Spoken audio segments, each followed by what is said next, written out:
How's it going, Raider Nation? It's JT coming at you with a special edition of the Raidercast, your podcast for everything is silver and black. And in case you guys didn't know, this channel is not just for Raiders content, especially in this offseason. It's also going to be talking about spring football, specifically the Las Vegas Vipers of the XFL. And that is what today's video is going to be all about. Instead of the silver and black, I'm going to be talking about the red and black Vipers of Vegas. Obviously, recent football team going to Vegas. If you guys saw my previous videos on the Vipers months ago, really not a lot has happened up until like 2 days ago when they officially released their final 51 rosters. Before then, it was the draft, which you can see my draft video up here. I didn't write this video, if you notice. I fucking finally pointed the right corner. But again, if you like Raiders content, Vipers content, any sort of football content, don't forget to like and subscribe to this channel. I try to upload as best as I can. If there's, videos I want to make, I'm not just going to put shit out there just to put shit out there. I want to make videos that I enjoy to make, and I want you guys to enjoy to watch, listen to, however you, consume the content. But I appreciate all 377 of you that have subscribed to this channel up to this point. Don't forget to turn on notification bells as well, because the off season is coming up and there's going to be news videos like crazy, especially for the Raiders. We have the Viper season coming up in just about literally a week, a little under a week now, depending on when this video comes out. But it's getting close to football season again for this channel, so definitely stay tuned for more Vipers content. But today, like I said, we are talking about the final 51 being revealed. I tweeted this out a few days ago saying, the final 51 roster is revealed, including some former Raiders and Jeff Badet, Martavis, or it might be Jeff Badet, I'm not sure how to say his name, Martavis Bryant. If you guys remember him, he was a huge guy a few years ago. Rod Smith, Travis KOONTZ, who's very recent, Quintarius Aitman, Isaiah Williams, and Vic Beasley, and there was a few others I saw when I was doing my research about how to trained or camped with us or whatever, but I forgot to include in this list. But there's like 8 main guys, and realistically there's like 3 or 4 main guys on that list, like Vic Beasley, like Travis KOONTZ, Rod Smith, Martavis Bryant, Jeff Badet, I would say, are the guys that most people would, I guess, associate with the Raiders. If you really, if you're a Raiders fan and really pay attention to all those, practice squad guys, you would maybe recognize some of those names. But even for me, some of those names, I was like, I have no idea who you are. But going into this video, I can't, it's very hard to highlight all 51.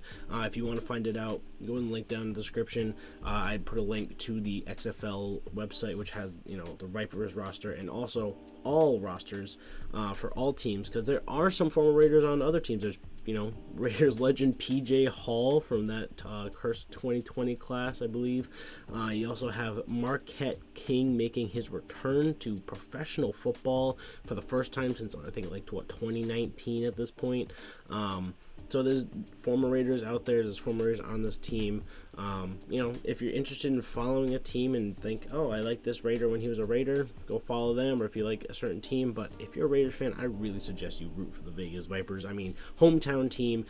Even if you're not actually from Vegas, I'm not even from Vegas, but if you're a Raiders fan, this is a hometown team for you. But again, root for whoever you want to root for. Just support this, this organization, because I think it's really important to have spring football and have some sort of a feeder system to the NFL and really give people a true second chance other than just practice squad and sitting on the bench for months. This gives them a chance to put tape out there, to get noticed by NFL teams again, and to put themselves back into the swing of things, especially because football is a very difficult sport to stay in shape for and stay proper fit for, and continue to learn the game.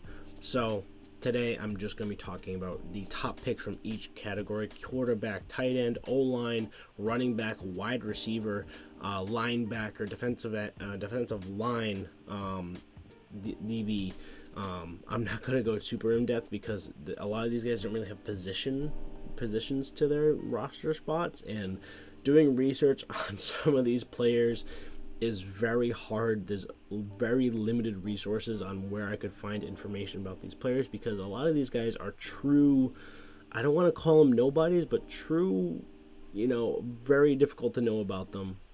I tried to find as much information as I could to provide you guys, with something to talk about, but there are the guys at the top of the roster that there's information about, like Martavis Bryant, who I'm not going to talk about this video because I talked about it in my last video. Like I said, go check out that video. See, I messed up here, but go check it out in that corner. Martavis Bryant, Vic Beasley, I'm not going to talk about them in this video. There's a couple guys I talked about in the last video. It's actually almost all of them except for I think maybe one or two that I talked about in the last video. I'm not going to talk about them in this video. I want to try and introduce new people besides those guys. So if you really want to hear about those guys, go check out that last video. But anyways, this is taking a long time, but we're getting into our first player, and that is going to be QB Brett Hundley, or Hundley. I say Hundley, and I type it Hundley all the time, but it's Hundley, who's a UCLA legend. He has some passing records there, and has been a career backup for most of his time in the NFL, but he is a serious get at QB. Very recent NFL experience on the Ravens, on the Arizona Cardinals, on the Packers behind Aaron Rodgers. Sat behind him for 2 years. He has some solid NFL backup experience, but this is his time to shine as a full starter because the other players on this roster, Brian Scott's gone. There's a little span of time where Brian Scott was on this team, but he is now no longer here. So instead of being Luis Perez, who could be a starter, but I think it's going to go with Brett Hundley. He has probably the highest, ceiling of the QBs on the roster besides Jalen McClendon, who no one really knows about. And Luis Perez is a very, very, very good backup. And honestly, we probably have the best QB room just because we have Luis Perez as a backup. And if Brett Hundley and Jalen McClendon don't do it for us, Luis Perez will do just enough to get us there. He's a very, very good quarterback. But talking about Brett Hundley, like I said, very limited playing time in the NFL, 9 touchdowns, I think it was 12 interceptions, a little over 3,000 yards. And a lot of that came in one season, way back when in 2017. Way back when. He is an older quarterback, but regardless, he still has a running ability. I think he's probably the most NFL quality quarterback in the league, realistically, besides Ben DiNucci maybe, and some other guys, but realistically this is the guy, and Kyle Sloter as well, but of those three guys, Brett Hundley is the only guy that's really started some NFL games and really put some time into being an NFL starting QB. He's, I think, started maybe 3 games in his career, but that's enough, and he's played relief a lot of times. So I'm very excited to have Brett Hundley. I think we honestly have the best QB once again in the league. It was Brian Scott, but now we have Brett Hundley to replace him. And like I said, we still have Luis Perez in the backup spot. So be very excited for this QB room. It should be awesome. And speaking about exciting rooms, wide receiver is stacked. We have Martavis Bryant at wide receiver 1. Whether he's wide receiver 1 or wide receiver 3, he's going to contribute on another level. But like I said, I'm not talking about him. We have Geronimo Allison, who maybe a lot of you don't remember, and I had to look him up. But once I saw his name, I was like, that I kind of remember that name because Geronimo Allison, come on, that's a very recognizable name. And I looked him up, and he was a very, very solid contributor on the Packers. At the same time as QB Brett Hundley, he was on the Packers. He was a very solid contributor, 300 yards a season-ish around that. He has 6 touchdowns in his career, decent catch percentage as well. So overall, we have 2 NFL quality wide receiver 2 and a wide receiver 3 on our roster, on top of some, possibly surprising talent behind them. But Geronimo Allison is a very good get. Nice veteran presence to have in that wide receiver room, along with those guys that are having their first chance at really showing what they can do, along with Martavis Bryant. And having that QB of Brett Hundley and maybe even Luis Perez playing stacked, and we should have one of the best passing games in the league. I'm not even like joking. We should have the best passing game in the, just on paper, should have the best, and I'm hoping we do, because those combinations of things should make for a very electric offense, and especially with our running back room, which has DeAndre Torrey, who I'm very excited for. We used to have Matt Jones on the roster, but he got cut. But now we have Rod Smith, who played at Ohio State, had a lot of off-field troubles, and had some, I think, character concerns sprinkled in there, which he disputed and stuff like that. Bounced around NFL teams. He was a backup to Ezekiel Elliott at Ohio State, and ended up being a backup to Ezekiel Elliott again in the NFL. Played for the Dallas Cowboys twice in his career. Really is more of a returner, and had very, very good return skills in college. He started off strong, but had some fumbling issues that made him fall back in the depth chart. He never was really able to climb back up into that running back 1 or 2 spot at Ohio State, but he started off really, really strong. But like I said, fumbling issues, and then off-field things, and then eventually he was out of the NFL, again, due to off-field issues. But I think he could have his second chance, and that's what these leagues are all about, is second chances. And I'm going to talk about second chances a lot in this video, but it starts with Rod Smith. He has a serious second chance to have that moment of being the number 1 running back that he was really in college as a redshirt freshman supposed to be. He was supposed to be that running back 1. He fell back down, but he's continued to work to become that running back 1, and he could be. Very excited for DeAndre Torrey as well as Brian Burt, who is a former Raider as well, to take the field as Vipers. Next up is a little less sexy of position in terms of spring football. Tight ends. Unlike the NFL, even the top tight ends in the XFL and USFL aren't really like world beaters or anything like that. They don't really take over games. They don't really have 100-yard games. But Travis KOONTZ was a very recent Raider signing. He was an undrafted free agent, I believe, this past offseason, or at least 2 off seasons ago. So he's a very young tight end. He had a very impressive senior season at Texas Tech, and became an undrafted free agent, and was dropped from Raiders and bounced around teams and stuff like that, but found his landing spot in the XFL and should hopefully be an extremely good red zone threat. He had 3 touchdowns and 300 yards in his senior season, and honestly, 300 yards, 3 touchdowns, that is a very good indication of where he could be in the XFL, because that type of stat line would be huge to have on your roster in spring football, because there's less games. Just the general feel of football is a little bit different than the NFL. You don't have those big numbers like in the NFL, but if you can get a good 300 to 400 yards out of your tight end and 3 to 5 touchdowns, that is a very, very good tight end, and I honestly think we could get that out of Travis KOONTZ, especially because he's still so young. A lot of these guys in these leagues are older, but when you can get those young guys that are really hungry to fight for their spot on NFL rosters, this is the type of guy that could do that, and I'm expecting Travis KOONTZ to make a big impact in the red zone especially. Now, O-line. Very hard in research to find information about O-line, because it's very hard to scout and talk about, and there's really not a lot to talk about. It's just big guy good, big guy bad, and this guy was very much big guy good.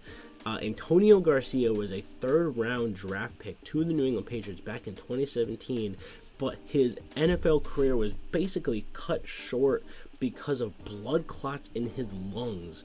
So he was, a 3rd-round pick, which is a pretty high pick. He's a guard or tackle. Again, O-line is also very hard because they just switch positions. They just change people around. So I don't really know if he's a guard or a tackle, but irregardless, he was projected to be pretty good developmental guard, tackle kind of guy. He was very, very good in college, and then he got freaking blood clots in his lungs, and he was unable to play, and then he dropped 40 pounds because of it. And as a lineman, you need the weight, and when you drop 40 pounds as a lineman, you might as well just become a tight end at that point. But he stayed committed. He tried to get back into the league, but he could really not make it back. like I said, those blood clots into the lungs, having blood clots in your lungs is not a good thing, and it really, really damaged his ability to his career, really. But he's making his comeback in the XFL. He was our first O-line selected. Obviously, he has clearly NFL scouts, especially the Patriots, were like, this guy has potential. Let's bring him in as a third rounder. That's pretty high praise for a relative unknown person. His third round pick is really good, especially in a spring football league. So I expect him to be an all XFL type of player, and I hope he does turn into that for our offense, to be that high powered offense I was talking about earlier. Now onto the defense. There's only 3 positions I talked about. I put it as defensive tackle, but really it's D-line, linebacker, and defensive back, because I believe we're running a 5-3 just based on how the roster turned out, because they put Vic Beasley as exclusively a linebacker when he's an outside linebacking edge rusher. So I think we're having a 3-4 type of scheme, or I don't know what they're doing.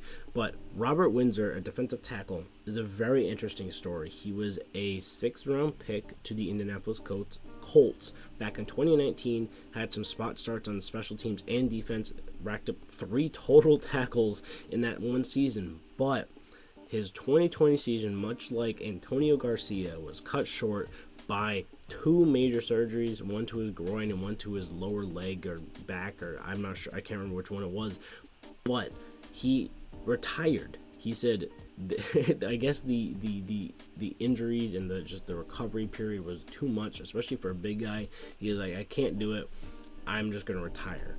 But it looks like he unretired, because he's back to playing football. He talked about how when he decided to retire, it was very hard because he gave 17 years of his life to playing football and felt like he had more to give, but injuries were just telling him to not play football anymore. But it looks like that fight to be a football player has come back, and Robert Windsor could be very much one of the best defensive tackles in the XFL, just because of his pedigree, and also because he was supposed to be a solid player in the NFL, a rotational defensive tackle, which is, in terms of XFL talent, really high talent. That means he's a starting defensive tackle and a really good defensive tackle in terms of spring football level.